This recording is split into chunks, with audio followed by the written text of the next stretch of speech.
Hey all, welcome to Parker's Reef. In today's episode, I'm going to show you why there's been trouble in paradise and go over a couple of major issues I've had with my Dream Reef Tank in the last couple of months.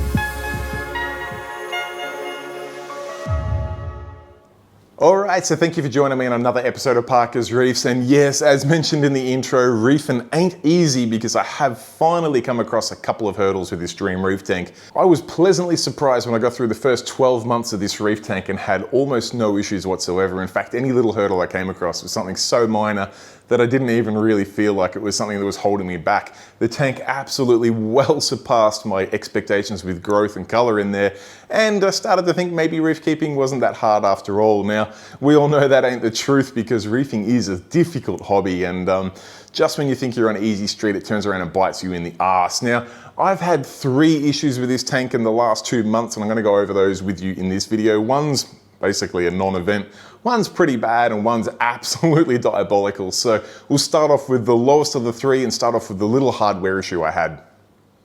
Alright, so some of you may know that I run a Himali sump on this system. It was completely custom designed and built by Eric at Himali Australia. He now is exporting those sumps over to America via BRS, and he's just going from strength to strength to strength. So when I stripped a gear in my roller mat, I felt a little bad reaching out to Eric because I know he's got a huge order for BRS so he can get these incredible sumps out to all of these customers in America. But I did manage to strip a couple of teeth in my filter roller and I needed a new gear for it. I reached out to Eric. The dude is super helpful. He mentioned that he doesn't have the gears individually. He's going to send me a whole new motor for it. And he's also going to send me some of their brand new rolls, which are a little bit longer, a little bit coarser, and most importantly, a heck of a lot cheaper, which is going to make the maintenance costs on this system even cheaper. I wasn't overly worried on the rolls before. Whilst they weren't cheap, they did last a very long time. I was getting around 4 months out of a roll on this system, mainly because of the width and the length of the roll. But these new rolls are actually a little bit coarser. We moved from a 50 micron up to an 80 micron. So a little bit coarser, they're actually a little bit longer. And like I touched on, they are actually considerably cheaper. So as soon as I get my hands on those, I'll give you guys an overview between the two so you can see the differences there, and I'll let you know how I think they perform. But I'll put some footage on screen now. I did notice that my filter roller would work, and then I'd come out in the morning and I could hear it overflowing from the filter roller section into the next part of the sump. I couldn't work out why, so I pulled the cover off and noticed that I did strip a couple of teeth off the plastic gear there. I'm not overly sure how I managed to do that. I must have got the roll stuck somewhere. Potentially a snail went in there and kind of jammed between the roll and the plastic where it comes up, and that might have been just enough resistance for the motor to eventually strip a couple of teeth out, because when I move the roller around past that little dead spot, it works totally fine, and then like I said, the next day it's just freewheeling. So huge shout out to Eric. He's going to send me that new motor. I'll fit that up, and that will get me out of the least of my woes for the last 2 months. All right, onto the mid-tier disaster, and this is one that I'm probably going to take responsibility for because I rarely purchase fish on a whim, and you may recall from the 12-month update that I had a bi-color cleaner wrasse in this system. He looked cool. He came into my local fish shop. I've always wanted a cleaner wrasse, and when I saw this guy looking a little bit different, I was over the moon. I picked him up and got him into this system. Now, you may recall I had my reservations with him at the time because he was over cleaning my fish, in particular my tangs. My purple tang, my gem tang, and even my Atlantic blue tang in particular, he would spend all day attached to them, and you could see that it absolutely took the wind out of the sails. And my purple tang in particular, he spent most of his day just sitting down here looking really depressed. He was too scared to swim around because he knew he'd have this cleaner wrasse attached to his side just munching away. All of my fish looked like they had these, I don't know, deodorant stains. They had big white patches on their armpits where that cleaner wrasse had just chewed and chewed and chewed. So I was teetering on the position of getting him out of that tank. I thought I'd give him another month or two just to see whether things had settled down. Unfortunately for me, I managed to buy another fish that was on my list, and one that I was really keen to get in this tank. Quite a rare fish at that, a 5-lined hogfish. One came into my local fish shop, and he looked healthy and beautiful and everything I wanted, so I snapped him up and acclimated him into this system. only to find that the bicolor cleaner wrasse did not like him at all. I'm not sure if it was because of the similar shape or if it was just because he was new meat and the new fish in the system, but before I knew it, he latched onto that hogfish, despite the hogfish being considerably larger and probably a more aggressive fish. The hogfish basically just stressed. He'd go and hide in a hole somewhere where the smaller cleaner wrasse couldn't get to him, so he was wedging himself up into the rockwork up in here. And as soon as he came out of that rockwork, the cleaner wrasse would be on him, chewing away at his side. And basically, over the course of 4 or 5 days, he stressed him out to the point where he died.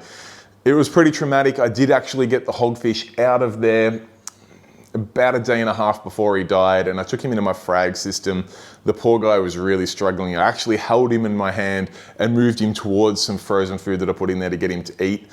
I watched him eat a few bits. He'd sort of eat 3 bits, spit 2 bits out, eat 3 bits, spit 2 bits out. It was it was unfortunate, and it did just remind me that you've got to have a fish list and you've got to stick with it. I did buy the bicolor cleaner wrasse on a little bit of a whim, and ultimately I paid the price. I know that probably 9 times out of 10 you'd get away with it, but for me in that instance it didn't work out, and it was fairly costly.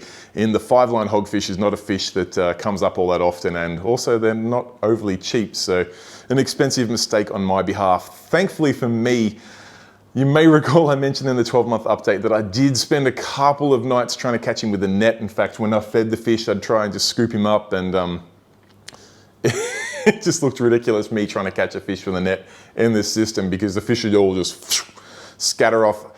Thankfully for me, I did have a couple of people reach out and say that with wrasse, if you find where they sleep, they will go into this zombie state and you'll be able to take them out. You'll be able to get your net over them without them even noticing. Unfortunately for me, I couldn't actually find where he slept in the system, but my local fish shop did bring in these incredible fish traps, and I was skeptical because well, I hadn't actually seen this wrasse eat any prepared foods, whether it be live, whether it be frozen or pellet. He would get excited when the other fish ate and would just latch onto them, but I never actually saw him eat any food himself. So I wasn't overly sure how good the lure of some food into a trap was going to work. Thankfully for me, the fish that he was latching onto are interested in food, so they went into the trap, was able to pull the latch and lock him down in there with the other fish. Then we could take the trap, lift it up into this corner here, open up the door, and basically net him out of the box. It worked an absolute treat. In fact, we caught him twice. Dave and I caught him the first time in about 30 minutes with the trap in the tank. And then we managed to let him out of the trap by accident, trying to get the other fish out of there, because my fox face was in the trap and he had his spines up and was going crazy, and it was all sorts of hecticness. So we got in the next day. I took the trap out that night, let them settle in a little bit because they were all freaking out with the trap and being caught. Gave them 24 hours, put the trap back in the next day, and within 30 minutes, in goes the purple tang with the cleaner wrasse attached to him. I pulled the little string that comes with it, the fishing line, it lets the door down. I just had the purple tang and the cleaner wrasse in there. I was able to just pull the cleaner wrasse out. Job done. I've now moved him onto a new home where he's in with some larger predator fish, so I'm sure he can munch away on them all day long and they won't mind. In fact, they'll probably appreciate him cleaning them quite thoroughly. So I guess for the cleaner wrasse, it's a happy ending. For my 5-line hog, not so much. And like I said, it is just a subtle reminder that if you've got a plan, particularly as in-depth as I have, you really need to stick to it. So learn from my mistake, guys, and get your fish list right and then stick to it. Just before we move on to the third and most disastrous of the problems with the Dream Reef Tank, I wanted to go over these traps because they're incredible. However, I think there's room for improvement out there. In fact, I think there's $1 million idea that someone smart out there could develop. I'll just go over how this trap works because, like I said, it is quite brilliant. You attach this box inside your tank. Now, it comes with some suction cups that you can mount on the side or on the back or on this side, whatever it is, or you can use a magnet to hold that in place. Then you put some food in this little top here, you got a little slide that you open, you put some food down into that hole there, you close that lid up again so that the food stays in there and it slowly filters down into the box. The fish get a whiff of the food, they then swim in. What you then do is once the fish you want to catch is in the box, you grab this here bit of fishing line which is holding the door up, simply pull it, bang, your fish is then trapped in there. Comes down quite quickly, but it's not going to hurt your fish.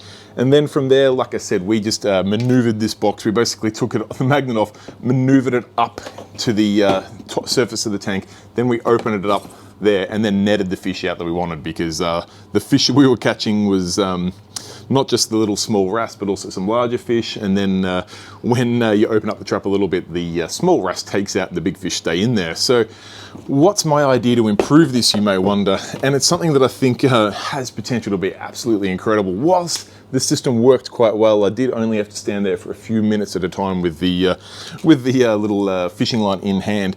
I did help but think, there is a possibility that what you could do is take a picture of the fish you want to catch in your tank and have some sort of webcam looking for when that fish enters this box, which would then trigger the release and close the lid for you. You could then effectively set that trap up, go away for the day or leave it for the night, let the machine tell you when it's caught a fish. Once it sees that fish inside the box, it could pull the release, catch it down in there, confirm that the fish is still in the box, send you a push notification to say, hey, we've caught your fish. I don't think it'd be that difficult to make with the technology that's out there with little Raspberry Pi and a webcam. I think you could do it quite easily, and I would love to work with someone out there that thinks they could pull that idea off, because I do think it would be an absolute game changer for getting fish like those bicolor cleaner wrasse out of our tanks. Enough on the box, let's move on to my biggest disaster that's happened in the last 2 months. All right, on to the third and final disaster that's happened in the last couple of months with this tank, and it is the biggest disaster I've dealt with in probably my reefing career. As you may or may not know, I quite frequently do ICP tests. I send my water off to Triton Labs. They've got a lab here in Australia now, so I send my samples off to them probably every 2 to 3 months, just to make sure nothing obscure is going on with my tank. And also because I did mention that I had just started to dabble with a little bit of trace elements, particularly the Reef Moonshiners program, where some of the elements we run a little bit elevated over what natural saltwater levels are usually found at. So I'd started increasing my ICP testing regime just to make sure that nothing got away from me. Now, interestingly enough, every ICP I'd ever done on this tank, including one just 1 month before, had said that my iodine levels were low. Now, when it comes to any trace element, but in particular iodine, I always like to dose well and truly on the low side of it. So the iodine I purchased recommended me dosing 1 drop per 100 litres per day. So we're talking 14 drops a day into this system. I decided to go with 3 drops per day, and well, a month later I got an ICP result saying that my iodine was well and truly off the charts. I'll put the results up on screen for you now. I actually put it down to just a false test at first, because things happen.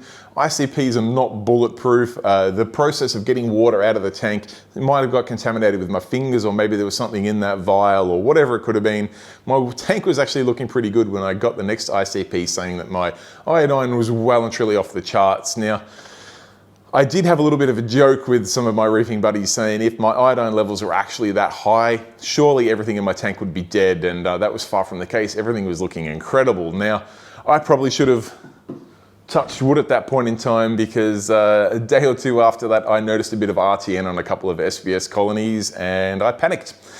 I started to realize that that iodine level in the ICP was not a misread. It was most likely accurate, so I did what I figured would be the best thing to do. I put a water change through the system. I've got an ICP sent off again just to verify that that ICP result of the iodine was correct, and I picked up a home iodine test kit just to see if I could get any sort of, or something that would confirm those results that the ICP was showing. Now, I'll show the results on screen. The Salafit test kit, I managed to get a loan of a friend's Red Sea test kit, or Red Sea Pro. Both of those showed the iodine was off the charts. The ICP came back saying that it was still off the charts, and in that time, more and more corals had either RTN'd or lost a lot of color. And whilst the system doesn't look too bad now, I probably have pulled about 8 small colonies out of this system that RTN'd and died. I've got a lot of other colonies that are hanging on for now, but not sure how they're going to go, to be honest. They definitely took a hit. Thankfully for me, some of my absolute prized possessions in my Space Invaders Pectinia is looking as good as it ever has. My Walt Disney frag up here is actually grown and coloured up. My Cherry Bomb is looking great, is furry and colouring up even further. All my LPS looks great. It was just some of the SBS colonies that absolutely did not like that iodine. Now, that then brought on a little bit of a witch hunt, because I still actually don't know how that iodine level got as high as it did. We ran some maths on the amount of iodine I had dosed into the system to see whether, even if I'd miscounted drops by 4, which I can count the 3 okay, but just say I did 12 drops instead of 3 drops a day, we were still nowhere near the iodine levels that we were seeing on the ICP result in this tank. So I've checked everything that I've put into this system. I've tested Calcwasso, calcium reactor, some Fido, I've tested the new water, I've tested anything that's gone into this system. I cannot find where this iodine spike has come from. I'm just going to put it down to one of those things. Like I said, I did start to think that reefing was easy. Things were just on absolute autopilot on this system. So this was that helpful little reminder, that little kick up the rear end, if you will, to just say, hey, pay a bit more attention to your tank, because reefing ain't easy, and there's a million things that can go wrong with your tank, and there really only is about half a dozen ways for things to go right. So lesson of the matter, trust your ICP, keep the ICP frequency up, because iodine is, for starters, it's a really difficult test, whether you're doing the Salifate one or the Red Sea one. It's difficult to read, there's a few reagents involved in it, and to be honest, it's not something that I normally test at all. I normally just rely on underdosing it and ensuring that my tank's consuming it all, and then every now and then when I get an ICP, I confirm that it is below the recommended level. So how things got this high, I have absolutely no idea, and how they got that high in that short of a time frame, we're talking in the space of less than 4 weeks, things went from being under the level to over 80 times the recommended level. I've got no idea. I'm going to stop scratching my head over it. I've tested everything that's going on in the system. I am expecting my next Triton result. I've put a heap of water changes through this system. We tested the brand new water. Its iodine levels are totally fine. So over the course of those 2-3 weeks, I've done a heap of water changes on this system. Now, I didn't want to just do tiny little water changes, because something like iodine at that level, I really needed to bring down in a hurry.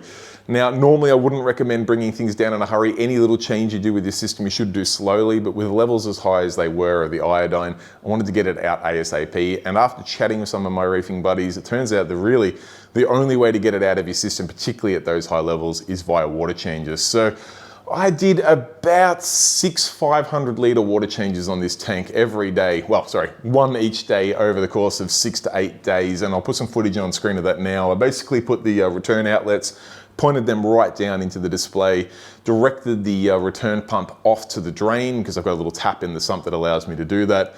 It would allow me to empty the display tank down to about 2/3 full, completely empty the sump. That would pull about 500 litres out of my tank, and then through a couple of taps down there in the sump, I'm able to fill it back up with brand new water. So 500 litre change at a time, 6 times those. I've put about 3,000 litres of water through the system now, and I can say that finally my iodine is at least on the charts according to Salifate. I'll put an image on screen now to show that it's about 0.04, 0.06 ppm, which is, all in all, from what I've read, seems to be about a healthy level. So fingers crossed, whatever it was that infiltrated the iodine in my system is gone, and I'm not going to see that again, but you can rest assured that I'm going to be watching it like a hawk, and I will be getting my money's worth out of that Salifate test kit, because I'm going to be testing iodine on this system probably every other day until my fingers bleed, to make sure that iodine does not get that high again. I think I'm out of the woods now.